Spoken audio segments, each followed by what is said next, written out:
Okay, good afternoon, everybody. Welcome to this session on the Master of Science of Business Analytics. My name is Michael MacDonnell.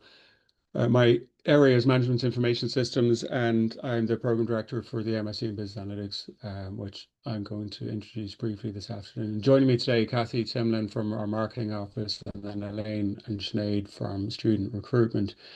And we'll be happy to ask any questions that you may have. So I'm going to give a short presentation. Please ask any questions as we go along, and I'll try to be fairly brief so we have plenty of time for discussion. So thank you for your interest in the program. I'm going to try to give you a sense of what the program aims to achieve and what is the ideal candidate for this program, just to make sure that if you're interested in this program, that uh, I'll give you some advice on whether, how to decide whether or not it's a suitable program for you. So first thing, this is just a casual definition. What is business analytics? So using mathematical techniques in IT to make good business decisions. So uh, something to be very clear about from the beginning that this is a technical program. So I would say if you're thinking about doing a program like this, you should be interested in technology. You should also be interested in mathematics. So you should like those things. So don't think about doing this program just because it sounds like a good career option, but you don't really enjoy logic, mathematics, that sort of thing. Um, it is not computer science, so it is quite technical, but it's very much applied to business problems. So that's how I would differentiate from computer science, which is maybe more purely technical.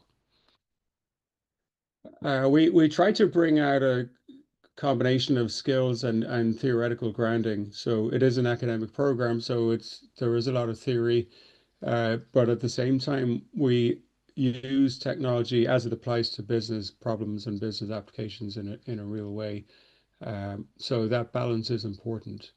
I would say for students who are thinking about this program and maybe don't come from a heavily quantitative background, that's fine.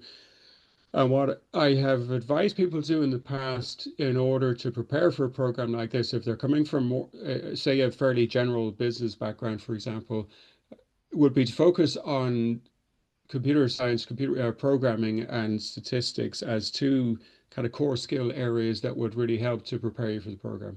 And again, if you don't like those things, think about it. So everybody can improve. We don't need you to be expert programmers by any means coming into the program. But again, I would say an aptitude and an interest in logic and systems and so on and technology, that's really important, almost more important than specific expertise, because of course the technology is changing all the time. However, being good at mathematics and being good at programming is something that stays with you for a long time, and it is not replaced in the short term by any kind of technology. Broader skills we talk about a lot. So the kinds of graduates coming out of this program are going into business roles, and they're not lone technical roles. So there are people who are dealing with people who run organizations, so the management of organizations, often in consulting type firms, they will be dealing with clients, which could be public or private sector, and other stakeholders. So people who maybe are not as up to speed on technology as you would be coming out of this program. So that role of interpreting between the world of technology and everything else is a key feature in our graduates, and those are really communication skills. Uh, we place a huge emphasis on working in groups, which can be challenging, but ultimately, this is how work takes place. And so, something that employers comment on a lot is that they like the fact that our graduates have spent a lot of time working in groups, and it's very beneficial. And behind that, then we emphasize research. So we want to know where is everything going in the long run, and we want you to have a theoretical grounding, and it's something that you've probably heard before, but the difference between a training and an education is a training will show you how to do something, whereas an education will actually show you how to figure out how to train yourself in various different things over time. And certainly graduates coming from this program will always be learning and researching. So it's quite important to have that interest and that ability to absorb new ideas and really learn new technologies throughout your career. So I've already mentioned that this is a meeting of technical and business skills. It's not a purely technical program. It's not intended to be. People coming into the program, a large number have engineering science backgrounds, but equally we have quite a few business graduates coming in as well. And again, we don't require a formal qualification in programming, but again, an aptitude and an interest. And I would say uh, take a short course as a way of preparing yourself if you're not up to speed on programming. A problem-solving aptitude, of course, is really important. So being good at programming, that's again fine, but being good at programming and using it for proper, for applied business solutions is really important.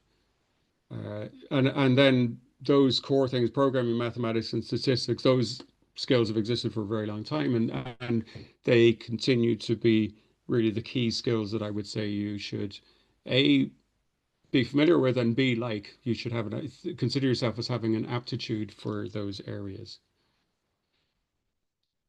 So coming out of this program, as I said, people are dealing with all kinds of clients and stakeholders, and this is a kind of fast-paced environment. A lot of our graduates go into the consulting industry. That's probably the prime thing that people think about coming out of a program like this. And again, coming out of this master's, you would be a graduate from a business school, so that is beneficial going into the consulting industry. Ireland obviously has a very high profile in multinational corporations in the technology sector, and our program is really strongly represented in terms of graduates working in all of the big companies. Of course, all businesses use technology these days, so it doesn't have to be a technology company. So we think about aviation, where we have a very strong presence, and other mainstream industries all use analytics every day for all kinds of purposes. And then we have a large finance industry as well. Again, we have a lot of multinationals in finance, and also worth mentioning pharmaceuticals, which would be a big industry here and quite a big recruiter of graduates. Another maybe less obvious industry that uses analytics very well is food. The program is a fairly simple structure, so it's a three-term full-time program, meaning that we start in the beginning of September and we end in the middle of August, so effectively a full calendar year, and your presence is needed full-time throughout that. You may work part-time, but obviously studying should be treated as a full-time commitment.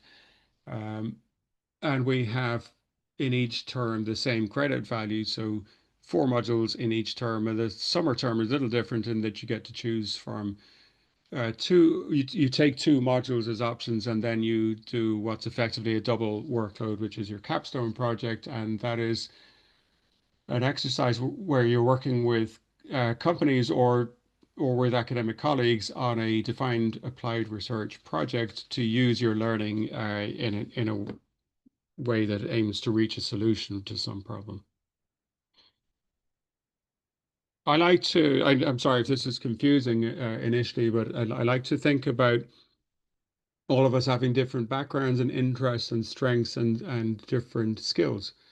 And so what I've put here is a kind of shorthand. When I say hard and soft, that's not good and bad or anything like that, but we think of extremely technical roles. So we think of pure mathematicians working on very theoretical problems. And then on the soft side, we think about interaction with other people and problem solving. So there's a whole range of activities in between that. And again, I'm not saying any of these is better than any of the others. They all need to coexist. So to give you an example from the consulting industry, if you were to go into a large consulting firm from this program, you would probably start towards the hard or left side of this diagram with your particular activity. So maybe analytics, coding, optimization, although not that many people are writing software from scratch these days. What tends to happen throughout a career as you become more senior in the consulting industry, for example, is you move rightwards across this chart. So the most senior person in a consulting organization, their role is to win business. And so they spend a lot of time doing soft sales related types of activities with potential customers, including having lunch and corporate entertaining and that kind of thing. So it's just to really emphasize that there are a lot of different skill types out there. All of them are necessary to work together. And as I said earlier in your career, you will tend to be on the more technical side of things, and over time you will tend to migrate towards the more communication and interaction side of things. And just a question that I would have for you is where on this spectrum do you see yourself being comfortable right now? So do you think of yourself as a highly technical person? A lot of us will be somewhere in the middle. So that's one thing to think about. And another then is where would I like to be as a result of undertaking a master's program in business analytics? So do I think I should work more on my technical skills, or do I think I'm good on technology, but I could do with better group work skills?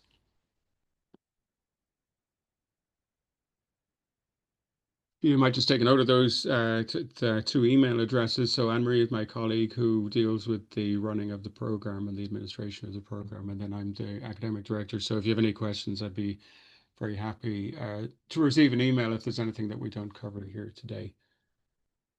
Just to finish, I'm going to show you three examples of recent capstone projects. So as I said, the capstone project is where we try to get you to take the different things that you've learned during the first two terms of the course and then apply them to solving a business problem for somebody. So in this case, um, Pfizer. So Pfizer, a huge pharmaceutical organization with enormous numbers of transactions, and they're always trying to improve the effectiveness of their processes.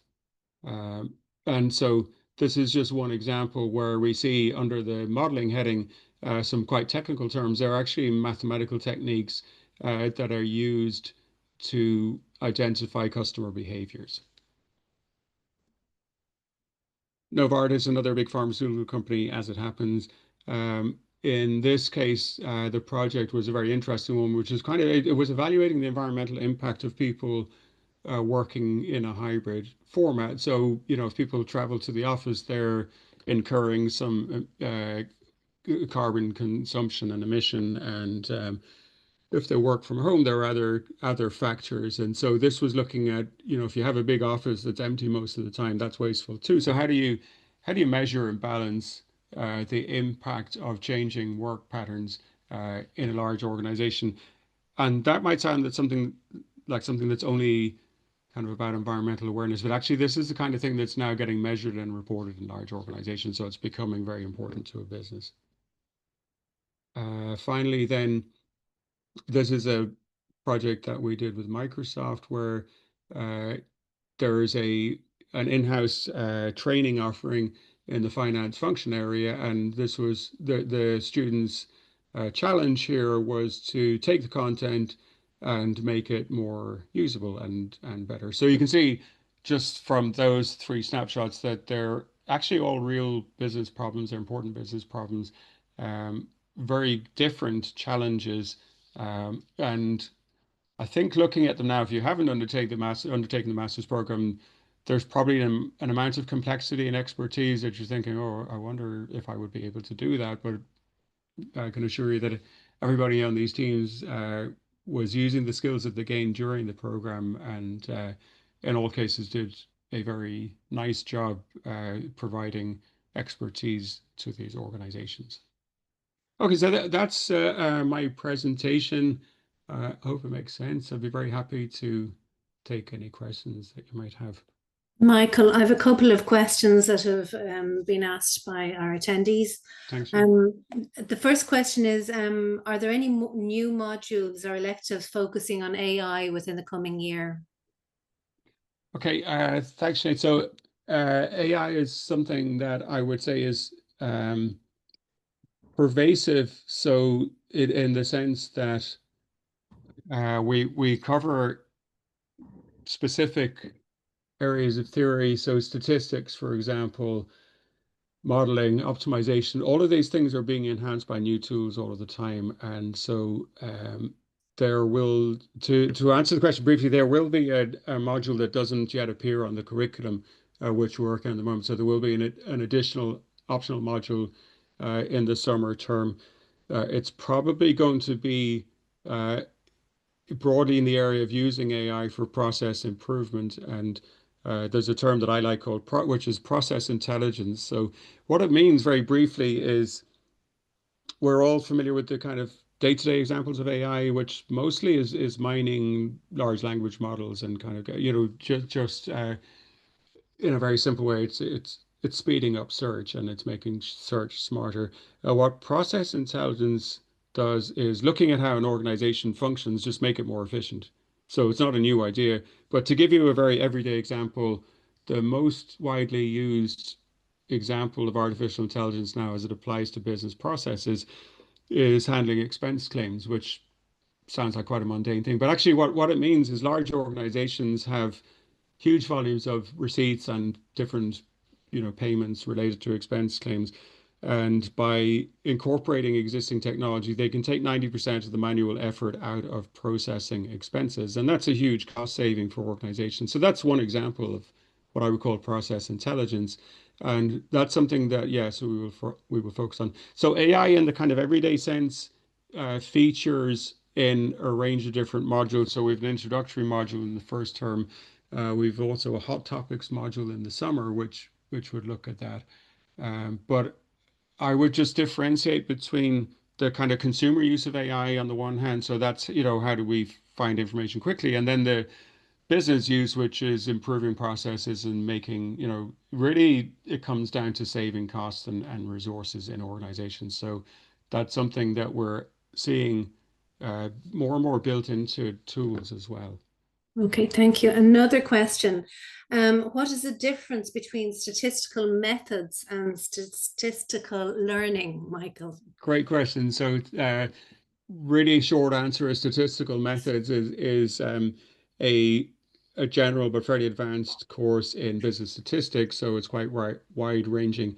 Statistical learning focuses more on modeling and time series models in particular. So it one builds on the other. So statistical learning is an option module in the summer, which builds and it takes some of what was done in the statistical methods module earlier on and builds and it's more advanced.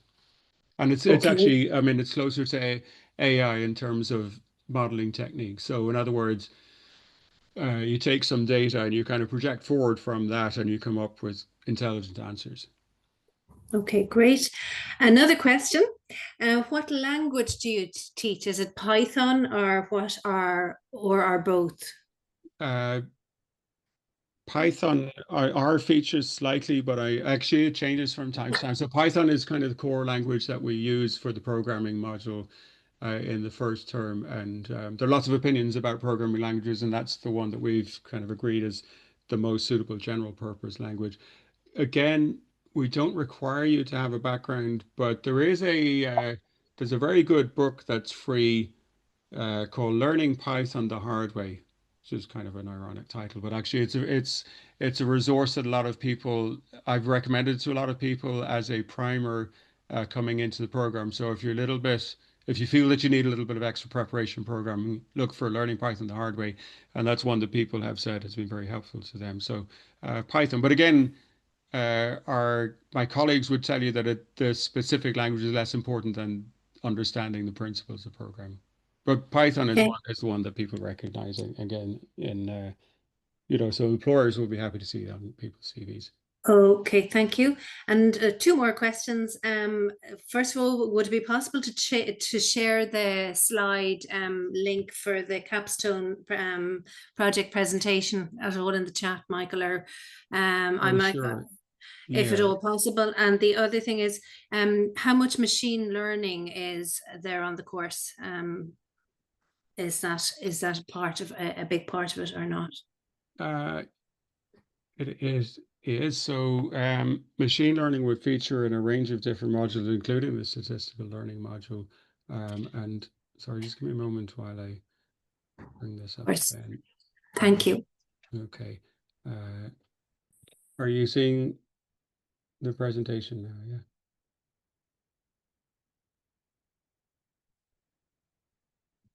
Sorry, Sinead, can you see the presentation on the screen now? Oh, yes, I can see the presentation. Yes, I can see the capstone slide. Yes.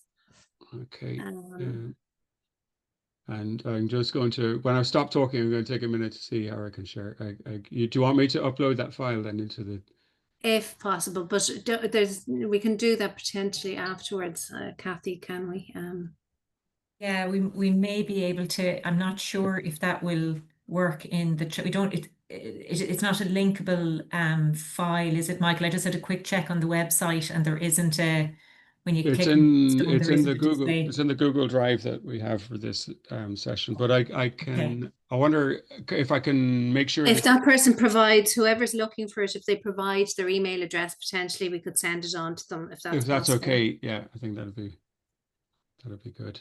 And also, yes, and finally, the machine learning aspect of the course, Michael, is that a big part of it or not? Uh, it certainly features quite strongly. Sorry, just bringing up the curriculum here to see.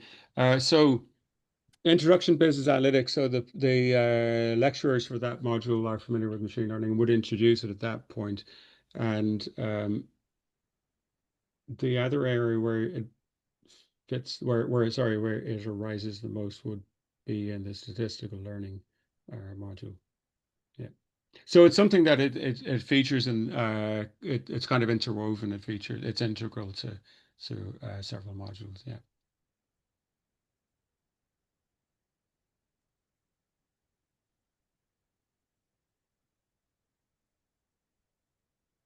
Sorry, Sinead, you're on mute there. But just one quick question, Michael, that comes in, and comes in quite a lot, is just around the part-time programs. So just to sort of explain to students that the part-time students do join the full-time programs. So there are part-time students who join the full-time class. So the modules are varying depending on which modules you decide to take. So what you do require is a flexible employer so that you can join the modules. Like it could vary from semester to semester. So you might be in, we'll say, Tuesday and Thursday on this semester, and then next semester you might be in on a Wednesday and a Friday. So just to be aware that so it is, you are effectively doing the full-time program over 2 years. And the advantage of that is that you pay over six installments, so it's 3 per semesters. So that's very positive. Also, the other advantage is there are other full-time students who are working on the program, so you do meet the other full-time students also. And I suppose just to reiterate as well, that there is a lot of networking available, so it is an opportunity to network and build your network. It's not all necessarily pre-experienced people who do the course. Particularly on this particular master's, there would be a lot of students who'd have existing work experience. So that's quite a positive. I guess, Michael, that's quite a high cohort of pre-experienced and experienced students on the master's program. Yeah, thanks very much, Lynn, for bringing that up. The part-time program, as you said, just to be absolutely clear, we don't run a separate part-time program. So if you take this, you're taking half of the program each term over twice the duration, obviously, so over 2 years. And it works really well for people as long as you have a supportive employer. So you will be at lectures for 2 half days per week, and could be morning or afternoon. So it is during normal business hours. And there would be a sequence. So, the first term, sorry, you take the introduction module and I think programming, and we would advise you on that, obviously. So you are taking exactly the same content and sitting in the same room as the full-time students. And we very much welcome part-time students bringing their current experience. It can be really good for part-time students to actually apply their coursework in the workplace as they go through. And it does work really, really well where an employer understands the value of the person participating in the program. If you're trying to work full-time and pretend you're not studying, that's challenging, but it has worked really well. And to your other point, Elaine, almost everybody in the program has experience. Yeah, and which is really interesting, and we love to see that because they're bringing their own perspective to the program, and they're very, very motivated, and so they've made it, an interesting and very significant decision to go back to college from, pulling out of a full-time career, but they see it as worthwhile, and it really works. It really pays off. So I would be very enthusiastic about students having a mix of experience. And I think it's, it's the vast majority of the program, to be honest, of, people who would have 3 to 5 years experience. Most commonly, I would say in the consulting industry. There's Yeah. just something I'd like to mention there as well that is available. Michael, you're aware of it, I'm sure, of the Global Leadership Program, which goes beyond the content of the course. And obviously, there's a lot of networking that can be done within that. Students will acquire career guidance within that, and mentoring programs, leadership skills, communication skills. And it's a great way to network with people beyond one's own class. And it's something that I would actively, and we as in the admissions team, actively encourage our students to get involved in that, to really embrace everything that is available to them within Smurfit Graduate Business School. It's about expanding one's growth, not only academically, but also from a social and in an individual's perspective. So just wanted to mention that as well while we have this opportunity. Thank you. Great point. Thanks, Sinead. And again, that kind of feeds back to one of the points that I would make very clearly, that if you come to do a program like this, it's quite a technical program, but you're in a business school. And so to get the maximum benefit from the business school, I think the Global Leadership Program has been extremely successful and very popular with students in this program. So it allows you to mix with other people, think about where you're going career-wise outside your studies. And it's seen a huge level of interest in this program in recent years, and has helped people to get what I was talking about, the kind of softer skills, the more kind of business and relationship type activities. So absolutely, that's a great option, and is working really well for our students. Sinead, I just noticed there's another couple of questions there just before we finish. Yes, I think we've answered about them. Somebody has asked for a presentation to be sent to them. So I suspect it's best to reach out to the program manager there. And I think, Kathy, you've provided the details there. There's actually a question there about programming, Michael, just in relation to, will programming be taught at a basic level in class? Oh, yes. Or do I need to perhaps do some preparation in advance? Yeah, thanks, Kathy. Well, we've touched on this already, but just to emphasize, we don't require people to be expert programmers coming into the program. I would say that you have to know that you like that kind of thing, and you think that you would do well. And I would absolutely recommend that you take a short course in programming, and there are loads of options out there, and it makes life easier if you choose a course in Python. Learning Python the hard way was a source that I mentioned, which people have found very useful despite its sarcastic name. So to answer the question, we don't require any programming proficiency or qualification. We do expect you to take you from the beginning, but that is just going to be easier if you just take a short course before you join the program. If you don't like programming, as I said, that's really the more important question. If you don't enjoy programming, if you don't enjoy math, then think about, could I learn to like these things a little bit more, or should I be thinking about a different program? We had one other question, Michael, about exams. Are there any exams at the end of, and I said that depends largely on the modules, I guess, that some modules have exams and some have projects, some have dissertation. It just depends, I guess, It does. Thanks, Lane. And so there's we mix up the assessment deliberately. We have a lot of different activities, with a lot of group work, a lot of projects, a lot of presentations. We do have a substantial element of formal assessment in the form of final exams, and that's important because there is a strong body of theory in the program. And so with we have 4 modules in each term, and there will be 2 or 3 formal examinations at the end of each term. We see that it's an important part of the program. There's one last thing, just from the admissions point of view, and Michael will be aware of this. This is our program that has the highest demand across the UCD College of Business. And indeed, Across the university, Elaine, I think. Across the universities, I was just about to follow on, and it's Sorry. actually the highest demand across the university. So just that if you are considering it, that it's you need to consider getting your application in pretty quickly, because it does get we do get a huge glut of applications for this particular program. So if you are considering it, I know there was a question about the scholarships, and the scholarships a lot of them will go live next week, but you do need an offer from us before you are considered, an offer and a conditional accept before you're actually considered for a scholarship. So there is a process there. So I would just say to you, if you are looking at this program, I would urge you to get your application in as soon as possible. Great, and again, you have my details, and you have the admissions team and Marie as well. So please get in touch with any of us at any time if you have any queries.